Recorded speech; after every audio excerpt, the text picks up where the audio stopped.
వరద తగ్గింది కానీ రాజకీయ బురద చిందుతూనే ఉంది. దేశద్రోహం కేసు పెడతామనే దాకా వెళ్ళింది. బరాజ్ వైపు దూసుకొచ్చిన పడవలను తీసే ప్రయత్నం జరుగుతుండగానే అవి ఎవరివన్న దానిపై దుమారం మరింత పెరిగింది.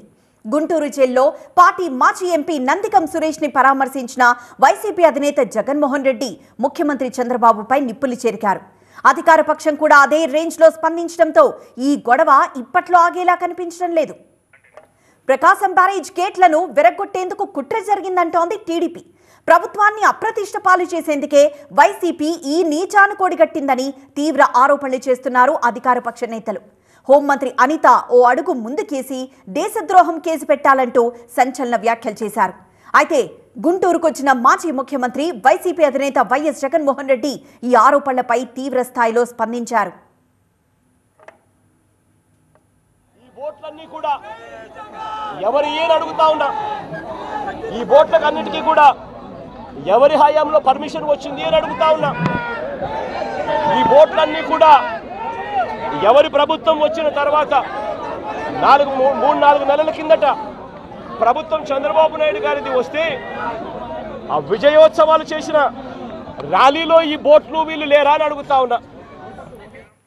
టీడీపీ కార్యాలయంపై జరిగినటువంటి దాడి కేసులో అరెస్ట్ అయి గుంటూరు సబ్ జైల్లో ఉన్నారు మాజీ ఎంపీ నందిగం సురేష్ ని పరామర్శించేందుకు వచ్చారు వైఎస్ జగన్మోహన్ రెడ్డి. ఓ కేసులో ఇప్పటికే జైల్లో పెట్టి మళ్లీ ఇంకో కేసులో మాజీ ఎంపీ నందిగం సురేష్ పై కుట్ర ఆరోపణలు చేస్తున్నారని టీడీపీపై మండిపడ్డారు. టీడీపీ కార్యాలయంపై దాడి కేసులో పోలీసులు తప్పుడు కేసులు పెట్టారని ఆరోపించారు వైఎస్ జగన్. వరదలను అంచనా వేయడంలో ముందు జాగ్రత్త చర్యలు తీసుకోవడంలో ప్రభుత్వం ఘోరంగా విఫలమైందని, ప్రభుత్వ వైఫల్యాలను కప్పిపుచ్చుకునేందుకే చంద్రబాబు డైవర్షన్ పాలిటిక్స్ చేస్తున్నారని జగన్ ఆరోపించారు.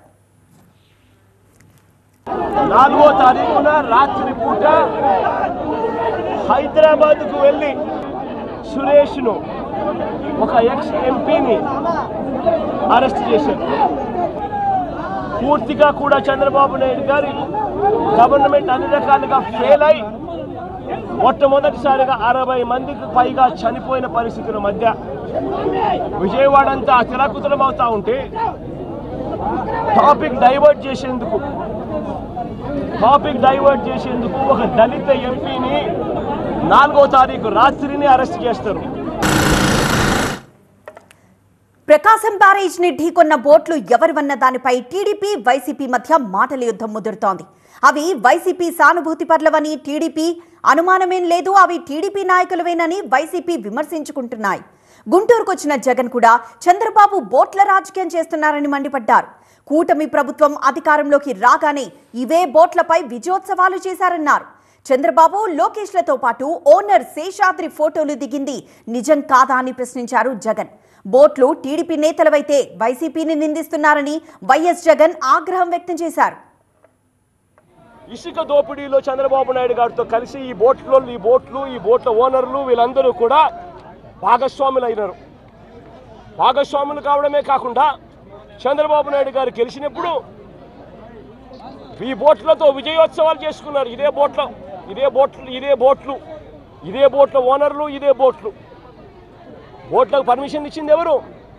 చంద్రబాబు నాయుడు గారి హయాంలో. వైఎస్ జగన్ విమర్శలతో తమ ఆరోపణలకు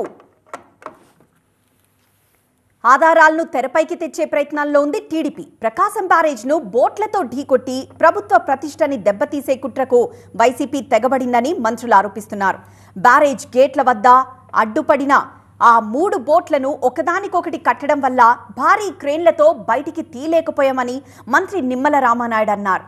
అదృష్టవశాత్తు ప్రకాశం బ్యారేజ్కి పెను ప్రమాదం తప్పిందని, లేదంటే వైసీపీ కుట్ర రాజకీయాలకు లక్షలాది మంది ప్రజలు మూల్యం చెల్లించాల్సి వచ్చేదన్నారు మంత్రి నిమ్మల. కానీ ఏదైతే వైఎస్ఆర్సీపీ కుట్రల్ని బద్దలు కొట్టడానికి, ఛేదించడానికి మాత్రం చాలా సమయం పడుతుంది. ఏదైతే ఈ యొక్క ప్రకాశం బ్యారేజీకి అడ్డుపడినటువంటి ఆ పడవల్ని తొలగించేటువంటి పని నిన్న ఉదయం మొదలు పెడితే రాత్రి వరకు కూడా ఎన్ని ప్రయత్నాలు చేసినా కూడా సఫలం కానిటువంటి పరిస్థితి. ఏదైతే 3 బోట్స్ కూడా ఒకదానికొకటి లింక్ అయి ఉన్నాయని, అంటే మనం ఒక బోటుని లాగడానికి ప్రయత్నం చేస్తే దానికి మళ్ళీ వెనకాల ఒక 2 బోట్స్ని దాని క్రిందకు లాగుతున్నాయి. అంటే 3 బోట్లు అంటే దగ్గర 340 120, అంటే 100 నుంచి 120 టన్నులు కెపాసిటీకి అది 3 లింక్ అయి ఉండడం వల్ల మరి బయటికి రానిటువంటి పరిస్థితి కనపడుతుంది. అంటే ఎంత దుర్మార్గం అని అనిపిస్తూ ఉంది. ఎందుకంటే ఏదో ఒక బోటు వచ్చిందంటే ఏదో యాదృచ్ఛికంగా వచ్చింది అని అనుకోవచ్చు, లేదా బోటు వెనకాల బోటు ఒక 10 నిమిషాలు, అరగంట, గంట, ఒక పూట తేడాగా వచ్చిందన్న యాదృచ్ఛికంగా వచ్చింది అనుకోవచ్చు. కానీ 3 పడవలు ఒకే లంకె కింద కట్టి రావడం, ఆ 3 పడవలు అంటే 40 టన్నుల సామర్థ్యాన్ని అలా 120 టన్నుల సామర్థ్యాన్ని పెంచుకునేటువంటి పరిస్థితి రావడం నిజంగా తలుచుకుంటేనే భయం వేస్తుంది.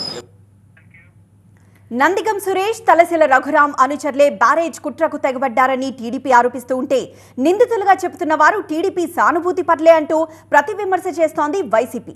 నిందితుల్లో ఒకరైన కోమటి రామ్మోహన్ తెలుగుదేశం పార్టీ ఎన్ఆర్ఐ విభాగం కన్వీనర్ కోమటి జయరాంకి సమీప బంధువు అనేది వైసీపీ వర్షన్.